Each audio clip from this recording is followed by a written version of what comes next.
morning, good afternoon, good evening, scholars, whenever you're watching this. Thank you for tuning in to another edition that's going along with our new GMS video series. And I mentioned previously that the scope of this series will pertain to a lot of different topics. So today, very important topic for a lot of you guys, definitely coming up on this venture, home buying 101. A lot of you may have already bought homes. A lot of you may be inquiring about what to do, what do I need to do, what do I need to establish. Well, today we're going to give you a part one, just a brief intro of the things that you should be doing, could be doing, and the things that are just important to that initial start to buying your first home. So with that said, we have one of our very own today, Kelvin. Everybody knows you. Talk to the people. All right. Good afternoon, good morning, good evening, everyone. I'm happy we are connected on this conversation. This conversation actually connects two of my worlds together, so it's actually a great thing when I can do that. What I mean by that is most of you know that I am the Director for Leadership Development and Alumni Relations for the Gates Millennium Scholarship Program, but I'm also a licensed real estate agent in the states of Maryland, D.C., and the District of Columbia. So happy to have this conversation about home ownership and what it takes to purchase a home, and looking forward to interacting with you all and answering some of your questions along the way. Awesome. So Kelvin, thank you. We're gonna get this show on the road. You are the expert, so I'm gonna sit back, let you take the wheel, and then we'll get this good information to our scholars. So with that said, we'll go ahead and jump right into it. You hear the conversation about renting and buying. So why purchase a home? Is it the best route for you to go? So why do people do it? Sure. So folks have many reasons and motivations for purchasing a home. There's so many benefits to home ownership, from a tax purposes, from building wealth and generational wealth, and just from owning something versus putting your money into a rental. And so I'll jump in and talk about a few different points that might connect with our viewers. And so, like many of you, I grew up in a household where we, constantly rented, moved from place to place. When you're in home ownership, that's your home. You own it. You take care of it. It's yours. You pay the mortgage and the property taxes and the home insurance in that home. When you're renting, you're basically borrowing someone else's space. It's almost like if you were going on vacation and you were needing a vehicle, you go to Hertz or Enterprise and you rent a car for however long you need it. Same thing with renting a house. So when you rent a car, it's not your car. You're responsible for anything that happens to it. When you're renting, it's not your, a home. It's your home per se, but you don't own that home. The person that you pay rent to owns that home, and more than likely, they're paying a mortgage on that home. And so many of the cases is you might be paying $1,500 for rent, but the actual mortgage is $750. And so that homeowner is able to bring an income for themselves as a homeowner and a landlord of an additional $750 a month. And so that's one of the benefits to home ownership, is that you can actually rent out your house anytime that you like, if you're moving, relocating for a new job, and you can use that home as an income builder for your family. And if you have children, you can pass that home down for years and years to come, where that home may be owned by your children or your children's children free and clear. And that money in the house has built up in what we call home equity. And then you can use that equity to buy a business, buy another home. It's basically taking an extra loan out on that house once it's paid off, to use the money that you've invested in that house to work for you in different ways. So that's one of the ways and why people purchase homes. Another one is to have a safe and secure place to call their own, so that you're not moving from place to place.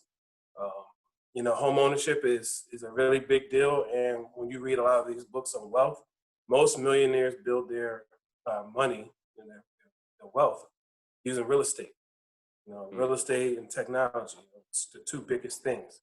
And so when you look at most of the millionaires in the country today, I'm sure at least 50 to 60% of those folks have built their wealth doing real estate. So it's a really attractive way to kind of jump into wealth building, because you actually have some tangible items that you own. I have a friend of mine who owns 11 homes, and Wow. he lives in one, he rents out 10. And when the pandemic hit and he wasn't working, the income from those homes helped sustain his lifestyle. And so another benefit to home ownership. And I'll say one more final benefit to home ownership, and there's so many, is the tax purposes. There's no benefits to you really renting a place. You don't have any ownership or shared ownership in that place. But when you own a home and you have to pay, insurance and mortgage and upkeep for the home, you can write off certain things in your taxes.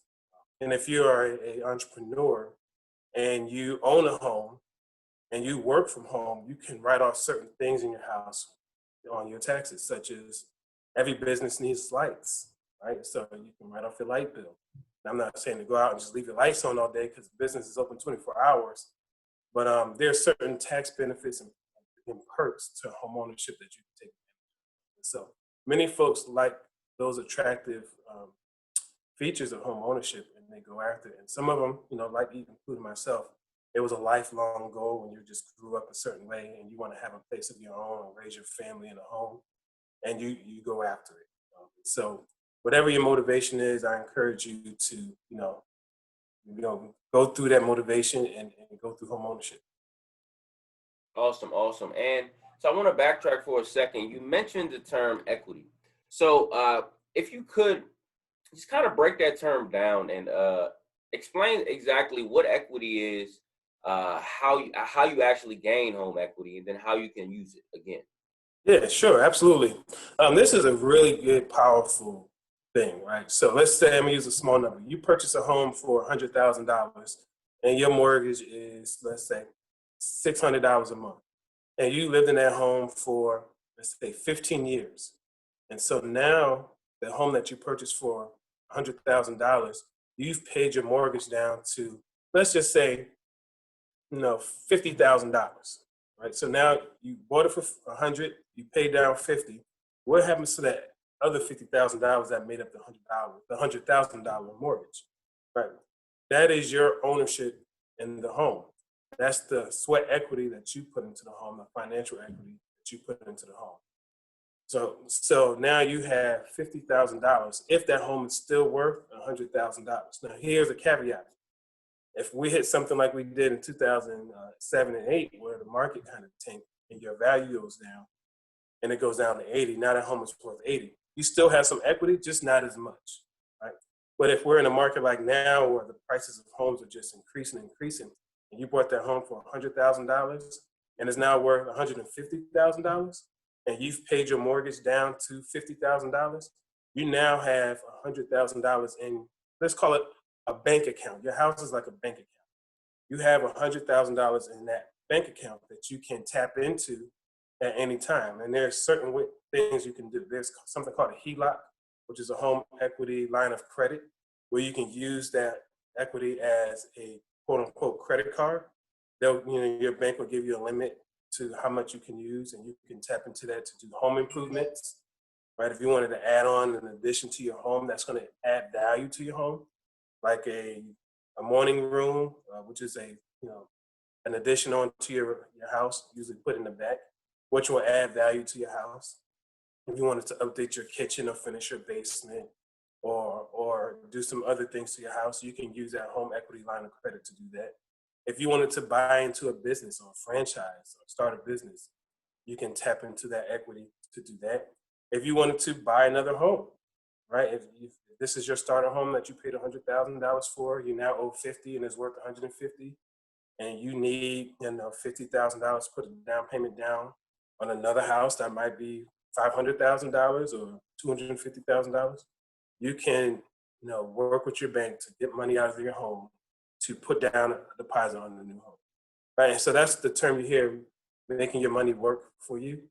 Is you're taking your house, it's like a bank account, and you're starting off at 100,000 and you're paying down that debt that you owe to the bank, and now that equity is your collateral on that home, right? And so if you're working with like a FHA mortgage, which is a first time home buyer's mortgage, or a, let me say, conventional mortgage, and you have something they call MI, mortgage insurance, If you pay your home down, and this is specifically with a conventional loan, once you pay your home down to, let's say, 20% of equity, so if you've paid off 20% of that loan,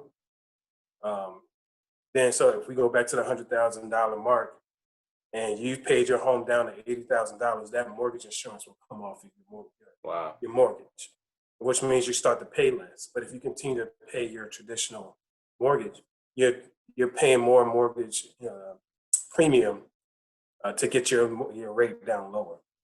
So equity is super important. It can make or break you in terms of home ownership. If we're in a market like now, and you've done and managed your home correctly, and you've been paying responsibly, you may have some equity to tap into to make moves, and that's a good thing. And some folks now are using that home equity to pay off their student loans because why carry these student loans when you have $100,000 in I call it your home bank account, your home equity, and you might owe $20,000 in student loans. You can just knock those out, and if you use that money in your equity, it creates what they call a second mortgage. And then so you pay that off during a certain period of time, usually 10 to 15 years, and an interest rate that's probably somewhere 4 to 5%. And so having equity is super important. It gives you flexibility, gives you security. If you sell your home, that equity goes back into your pocket. So we go back to the original scenario where you purchased for 100, you paid it down to 50, and you sell it for 150, right? Your house has increased $50,000 in value, and you also paid it down $50,000. So that equals $100,000 that will come back to you in terms of your net proceeds, outside of any fees that you have to pay on closing costs for that home. So you've actually made money by living in this house for a certain amount of time. That sounds like definitely a crucial benefit, especially in hindsight when you look at it. Essentially, sometimes you're borrowing money from yourself and paying yourself back. Yeah. So that's definitely a great benefit. And I want to take a step back slightly to even get that benefit, to receive that benefit, to buy this home that you long for. What exactly, when it comes to your credit report and your credit score, what is a good credit score? What type of things on your credit report may be a negative impact? But how should your credit score and report be structured in order for you to actually take that first step? Yeah, this is a really good question. It's a lot of different answers to this question. And it's something as real estate agents we encounter every time with anybody who wants to purchase a house. One of the main questions I ask is, do you know your credit score? Yes or no? If they say no, I'm already, got flags going off in my head like, okay, then I'll start asking other questions. So credit score is super, super, super important. It's so important when you're purchasing a house. I've had folks start off in the mid 500s, and we had to work over the course of a year to get up to a certain point for them to purchase a house. But at the lowest, and I'll start at the lowest, with the first time home buyers loan, which is typically called an FHA. You can qualify for a home loan with a 580 credit score. Do I recommend shooting for a 580?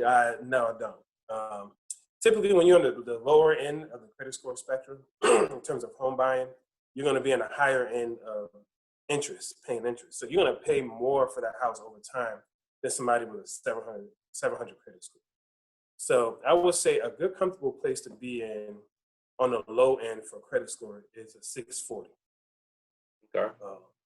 And then the higher you go, the better options you have. So the better your credit score, the more options you'll have in terms of different loan packages, home buyer programs that are for highly qualified homeowners. But I would say, I've had folks in the 800s. It's great. There's really no issues. They're clean buyer. They usually have some type of cash saved. And then there are folks who I have who are just starting out, building credit, that are just like at 600, and we have some work to do. And I can get them qualified at a 580, but I'd rather see them at a 640. And so what we talk about is what's on your credit report. Like Samuel L. Jackson says with the Capital One, what's in your wallet? What's on your credit report? Yeah. Do you have outstanding debts and collections that can be quickly paid off. Sometimes there's things up there that we don't know. And I'll give you a personal example. It must have been about 5-6 years ago. I was just going through my credit report, something that you should do annually. I noticed there was a $5 collection up there that I had no clue about. And there was a bill that was sent to a former address of mine for a few months. I didn't hear back. Of course, I didn't see it. And so they put the $5 on my credit. And now there's so many people in that same situation. That's considered a negative or derogatory mark in your credit. And so there's some ways to kind of handle that. You can just call, for me, it's $5. I call, paid the $5 and ask them to remove that remark from my credit report. Sometimes they do, sometimes they don't. But any negative mark on your credit report will be dropped in 7 years. Right? So if there's something in your credit report and you're at 6.5 years and you might as well wait it out 6 months and it'll drop off versus spending your money.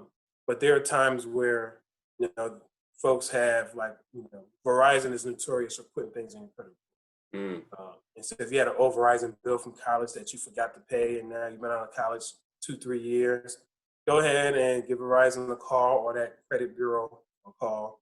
Sometimes you might be able to negotiate a lower amount to pay for that bill, and then they can take that off of your credit. And so it's really paying off any old outstanding bills, whether it be medical, if you owe the library, late car payments, things that you can get off. And there's some tricks that you could probably research online to write to the actual bureaus, Experian, what's the other one? Equifax, and one more. Experian, Equifax. TransUnion? Huh? Was it TransUnion? Yeah, TransUnion.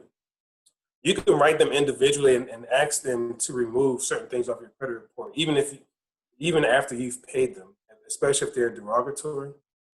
And so you write a letter, you might say you was going through a hardship at the time, this was not your character, can you please remove this letter? And they have 30 days to respond, or they automatically have to take it off.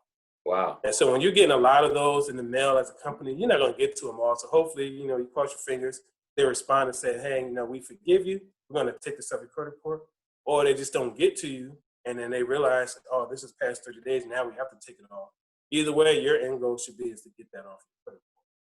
So the more negative derogatory marks that you get off your report, the higher and more flexible your score can jump up. And it's not going to jump up 1 million points. It might be a couple, because what really determines your credit score is the length of your credit. They call it credit history.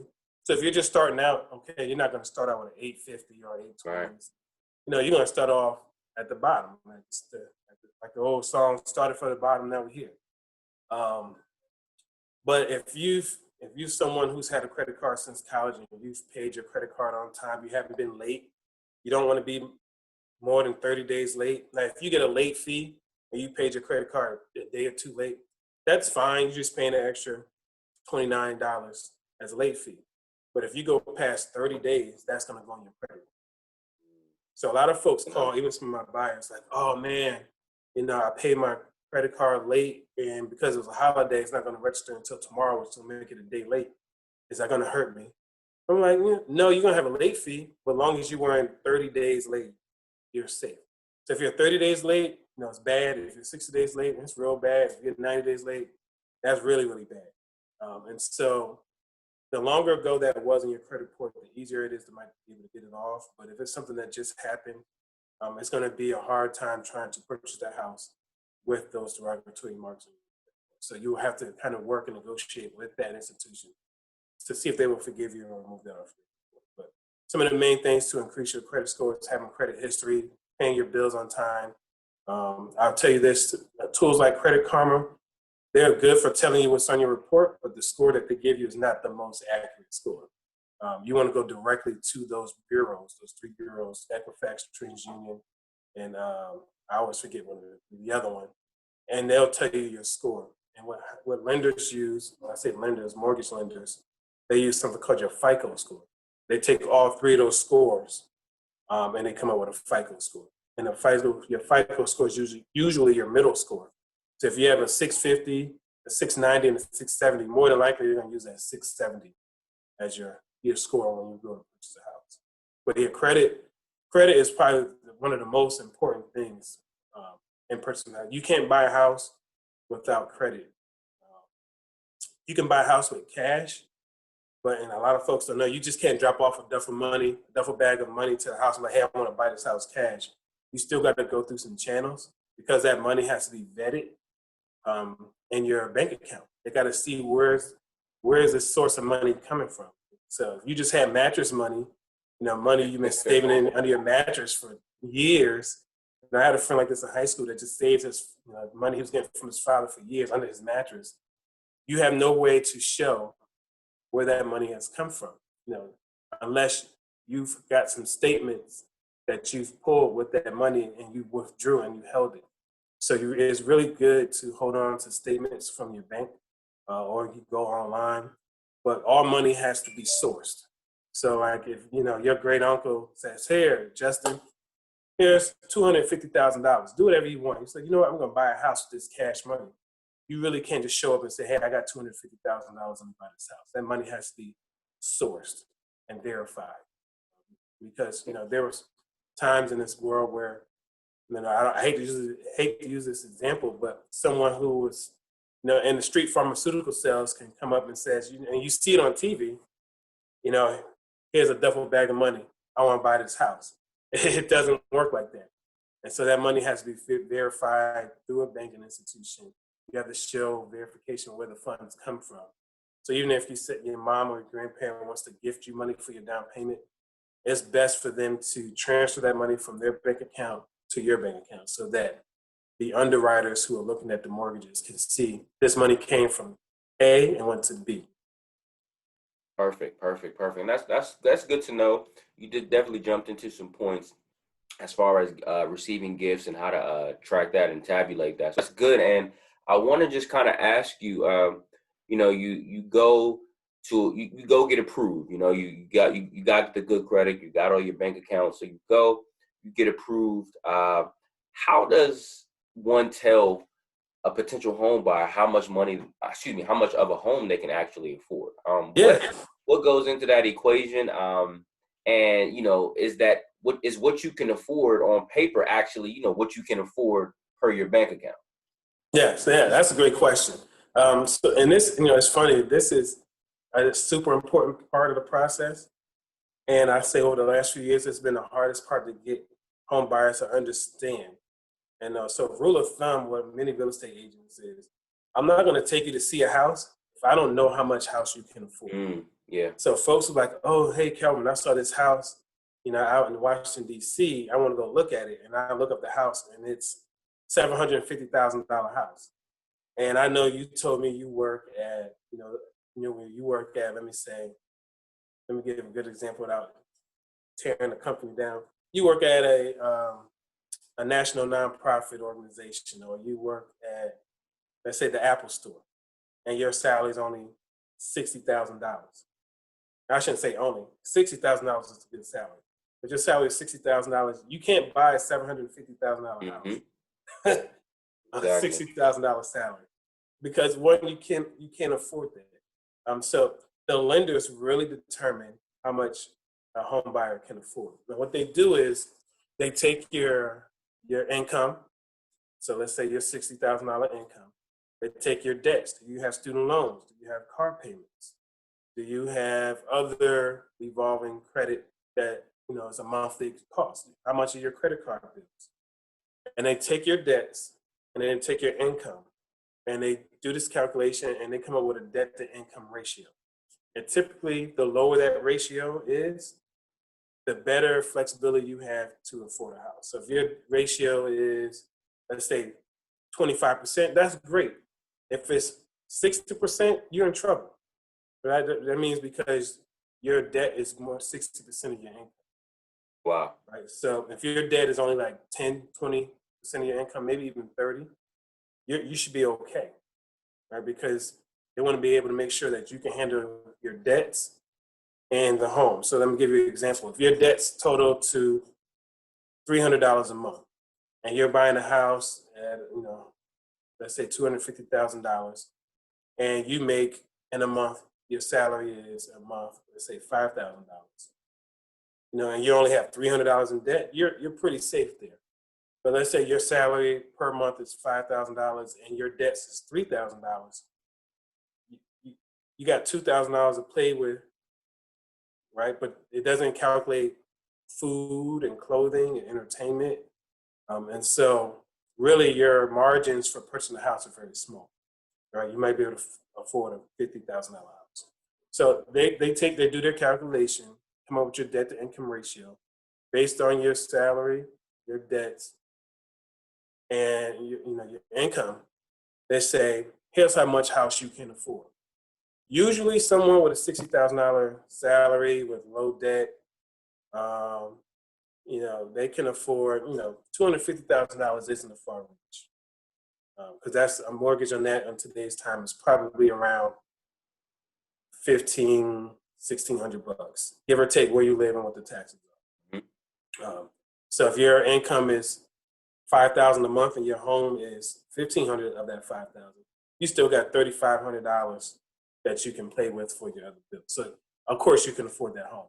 Yeah. But if your income is $5,000 a month and the cost of that home is $4,500 a month, which means at $4,500 you're probably at a $600,000 or $700,000 mortgage. You can't afford that home. So it's super important. And if you want to work with any real estate agent, family or friend, the best thing to do before you call them or your first initial steps after you call them should be to get pre-qualified with the mortgage lender. It could be your bank, if you have Bank of America, Wells Fargo, your local credit union, whoever you bank with can do your pre-qualification. What they do is they'll take all your financial information. They already have how much you have in your bank accounts. They'll tabulate your debt and they'll give you a pre-approval letter for how much they think you can be approved for. Now, I have some buyers who are very aggressive and says, I was pre-approved for $450,000. I want to spend $450,000. And I have some folks who say, I was pre-approved for $450,000. I want to come somewhere around $400,000. Either one is fine. The bank has pre-approved you for that amount. Then they know that you can handle either of those amounts. But you want to play it safe, come down just a little bit. I say for my $450,000 folks who are pre-approved, I start them off in around 400, just in case we have to go up later on. We don't see what they like at 400. Because if we start off at 450, we don't see what you like at 450. Or like today's market, when you have to bid, jump into bidding wars and increase the price, you're not going to have much room for margin. Right. And so they also calculate how much of that $450,000 should be your down payment. Okay. So, I mean, that's really good to know because, and from personal experience, when I was pre-approved, I definitely made sure that I started lower and then worked my way up to what I knew I could afford. Because if I saw that, I saw something that was $30,000, $40,000 under, that I actually like, with that money, with the money that I came down. If I needed to change anything, if I needed to add money into it, I still had, some of that wiggle room instead of starting high, not seeing anything, and then going higher and higher, and then slowly but surely jumping out of my range and then having to start all over. So that's definitely good to know, and that's a good thing to keep in mind. Those of you who are looking at it, you don't always have to take that number that the lender gives you. You can definitely say, okay, look, they're telling me I can ultimately afford this. I can start a little lower and then go from there. So I just definitely keep that in mind. And I want to kind of just jumping into my next question. So you've got to this point. Now talk about, and I'll kind of put this question together, starting the home search and then searching for a realtor. Two different things, but they definitely go hand in hand. So just talk about that experience. Talk about how you can choose a realtor, and then talk about how you initially start, kind of looking for homes. Yeah. So I jump into the real estate question. My theory is everybody knows at least 3 real estate agents. You may not know that they're a real estate agent, but I'm sure everybody has at least 3 in their network, if not more, right? So there's no shortage of real estate agents. In this area alone, in Washington D.C. area, there's probably 4,000 real estate agents. Times 2. Right. And so there's some folks who may not even be active, but still have their license. So the first place to start is start in your own network, right? If you for sure don't think you know a real estate agent, jump on your social media. Hey, is anyone in my network a real estate agent or can refer me one, right? What a lot of folks do is they jump on Zillow and they start looking for homes. Mm-hmm. And then what happens is Zillow sells real estate agents territories, like zip codes. So if you're looking for a house in let's say the 20001 zip code in Washington, D.C., you go on Zillow and you see a house that you like and you click on it. They say, hey, tell me more about this house. Zillow shoots your information over to about 4 real estate agents. Mm-hmm. And they'll bombard you. And they're all going to try to sell themselves to you to be a real estate. That can be really annoying. And as an agent, I choose not to go that route. My best clients are ones that were from personal referrals. So, check your own network to see if any of your friends from college happen to be a real estate agent. And then if not, if they can refer one to you, that'd be great. Some folks refer to agents that they just use to their friends. I have plenty of referrals from previous clients, referrals to their family members. So that's one way to check. The other one is to go to your local real estate office. So whether it's a Coldwell Banker, Keller Williams, Exit, Compass, McInerney, whatever real estate agent office that you see in your local area, stop on in the office. Ask to speak to the broker and says, hey, I'm in the market to purchase a home. I want to interview a few of your real estate agents to see who will be a good fit for me to work with. And a lot of folks don't do that, but you definitely want to interview your real estate agent, because it's business. And a lot of times in real estate, agents and clients with great relationships work well together. And then that goes with personalities so I had a friend of mine, close friend of mine, my fraternity brother, refer a close friend of his to me. And he wanted to interview me, and he was interviewing other folks. And one of the main questions he asked was, how responsive are you going to be during this process, considering you may be working with other people at the same time? Yeah. And I told him my response, like, look, you'll hear from me at least once to twice a week. You'll hear every 48 hours, you should hear something from me, whether it's an email or a phone call to check in. If you don't, you should be able to call me and say, I haven't heard from you, and check me on it. But every real estate agent should have a goal in terms of how responsive they want to be. And there's mechanisms to put in place to be responsive. But that's a question you should ask is, how responsive will you be to me during this time? Because there's times when you're working with 5 or 6 people at one time. It's hard to section yourself off. And some real estate agents want to take in as many people as they can because, the more people, the more homes you sell, the more money you make. But it's really only so much you can do as an individual. So some folks work with teams, and that's great. But some buyers don't want to work with a team member. They want to work with that person directly. And so, have some interview questions to ask the real estate agents. Read their bio, see what they specialize in. Get a feel for their personality if it's someone you want to work with, and go from there. Because a lot of that stuff is off field. And you could spend a lot of time with this agent, searching for homes. And so you want to make sure that they can meet your expectations and tell them what your expectations are out the gate. Ask for referrals, go to a local office, or you could do an internet search for a local office and read up on a real estate agent.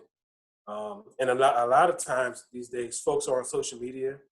I'm on social media. We're all marketing ourselves on social media. Just jump in and throw in a hashtag like, Washington, D.C. realtor or D.C. realtor and see what jumps up. And you can look at their social media to kind of see what type of personality they are, how they conduct their business. Are they putting all their client businesses out there saying, oh yeah, I just helped this person buy a home and you like to be private, so and that's the way you can kind of do your internet interview without actually talking to them. And then you can also send a message to that person saying, hey, I've been following your social media. I like your style. Would love to work with you. I'm interested in purchasing a home. And just from my experience, talking to other individuals who have homes, they have realtors who, they know their budget, they know what they've been approved for. But it seems as though sometimes, realtors, they'll send things that are out of budget. They'll send things that Mm-hmm. are not exactly what the client is looking for. So I will say, those who are listening, make sure that they're working for you Yep. and only you. Of course, they'll have other clients, but make sure they have your best interest at heart, because Yep. if they don't, then that relationship will go sour quick. Yeah. So I And would that's really definitely put important. that out there. Yeah, very important. Real estate agent, once you sign an agreement to work with that agent, they have to represent your best interests. Hmm. And if you ever feel like that's not happening, you can ask to be released from your agreement with that agent. Now, you should never feel trapped to work with a particular agent. You should always, I always tell my folks, if I'm not ever meeting your expectations, you want to move on and work with someone else, just, give me a letter in writing or email, writing request to be released, and boom, no hard feelings. I was a homeowner. I understand how it is. But, you do have agents that try to take on a lot. Um, Definitely. and real estate agents are people. They have families. They have their own things to manage. So, between managing 5, 6, 7, 8 clients and their own stuff, you know, they have to strike that balance. So definitely make sure that your needs are being met and your expectations are being met when you decide to work with someone, however you decide to find it. And then Awesome, the man. other question was about the home Yeah, search. how do you just basically start off that home search? Do I go online? Do I try to find MLS listings? Do I is a specific website? Do I drive around the neighborhood? Like how should I start that home buying process? Yeah, if you want to kind of make this process a little easier, my recommendation to folks is always create here's what I want in the house. Here's my wish list. And on that wish list, what I absolutely need to have, what are my non-negotiables, and what are some things I can live without. Do I really need to have a garage? Right? Is that really important to me? And make sure that that's on your list, because you don't want to waste time looking for homes that don't have a Right. garage if that's important to you. Especially things that are structural, because you just can't add a garage onto a house. You can if you have the money, but if you live in a community that's an HOA and they don't allow it, you can't do it. And so um, create your wish list. You can start online, and this is no knock on Zillow, but I tell folks do not look on Zillow, because Zillow is good in a sense, but it's not the most accurate when it comes to reporting houses that have sold recently. So you might see a house that you like and you fall in love on the internet with this house. And then you say, hey, real estate agent, I want to see this house. And they go and they look it up on a listing service that all real estate agents have. And it shows it was sold 3 weeks ago. You're going to be disappointed. So create your wish list. You can start by targeting certain areas and communities in which you want to live. And then when you reach out to your real estate agent, here's my wish list. Here's the areas that I would like to live. You can do it by zip code. You can do it by the community name, or just by the city. I would love to live in the northwest part of Washington, D.C. I would like to live in Miami, Florida, and South Beach or North Miami Beach, or in these zip codes.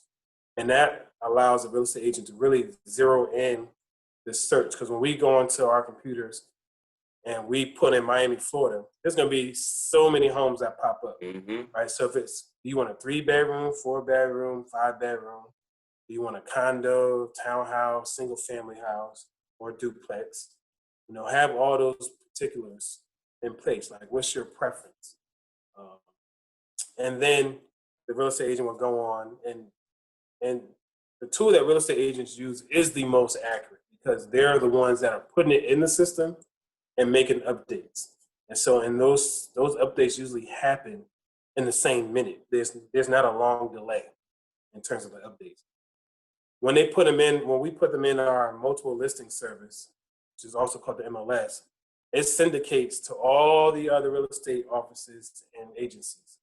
So, including Zillow, Trulia, Redfin, Keller Williams, Coldwell Banker, it syndicates all from one place, and it's going out to all these different website agencies. Mm-hmm.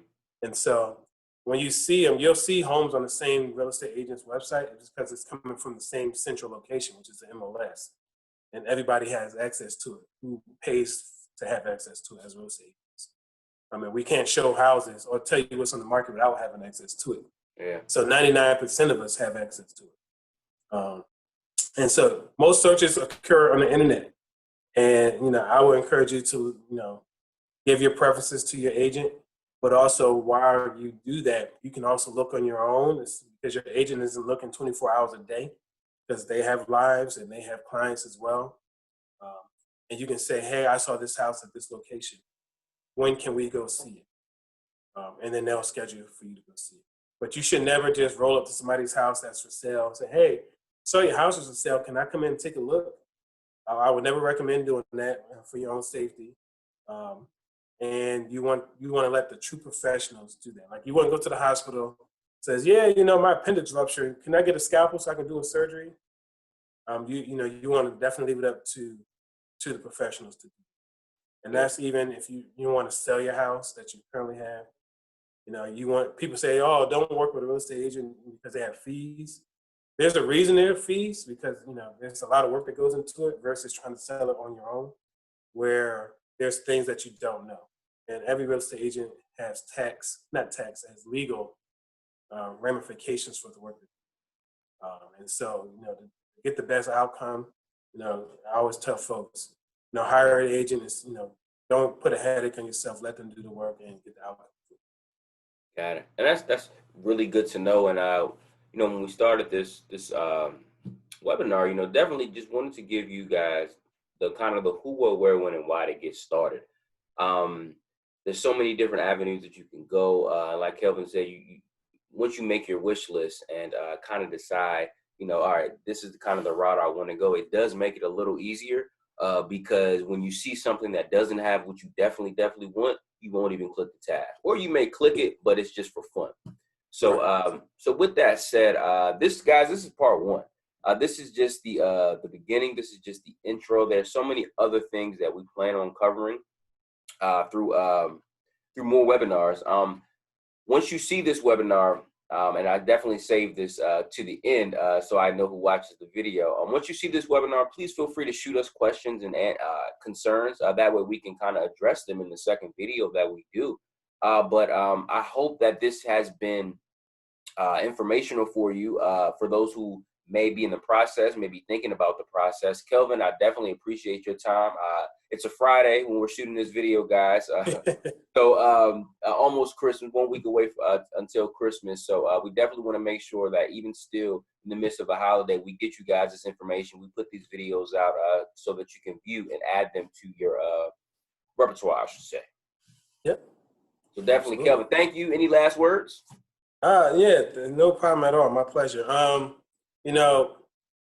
If you want to learn more, there's, a lot of shows. Dave Ramsey talks about home ownership, and there's books out there that you can read. I'm not going to point out any particular one because there's so many. But definitely, if you're considering home ownership and you're nervous about it, don't be, just, learn as much as you can. You're not going to learn everything. But definitely, when the time comes and you're ready to purchase or sell a house, reach out to your network to see if there's a real estate agent in your network to help get you started and go from there. You don't know everything and it's not expected for you to know, so you'll learn a lot through the process. And that's what happened with me. I bought my house 6 years ago and I'm still learning. I've been licensed agent for about 6 years. And there's things that I'm still learning about the business. But it's, if you want to build wealth, real estate is a pathway to wealth. And I encourage you all to start, even outside of real estate, buying land, which is a whole different other conversation as well. So thank you guys for tuning in. I'm looking forward to doing part 2 and answering any other questions that may come up. But I was definitely happy we can finally have this conversation because it's something that's very important to our communities, especially now where interest rates are super crazy low. Like yesterday I saw something, interest rates are like hitting below 2.7%. And to give you some perspective, in the year 2000, interest rates were at 8.25%. And I think in the 80s, interest rates were like 13, 14%. And so I don't think we'll ever see again in our lifetime interest rates hit 2%. So it's a great time to borrow money to purchase a house anywhere you live. And you can buy a house that's someone else is reselling, or you can buy a brand new construction house that a company is building in a community. There's options for you with single family townhouses, condos, co-ops, all kind of living situations. So explore, learn more, and hopefully in part 2 we can dive a little deeper and answer some questions that. Definitely. So thank you guys for tuning in. We appreciate it. Until next time, like I said, whenever you're watching this, morning, noon, or evening, have a good day. Have a good rest of the morning. Have a good evening. Until next time.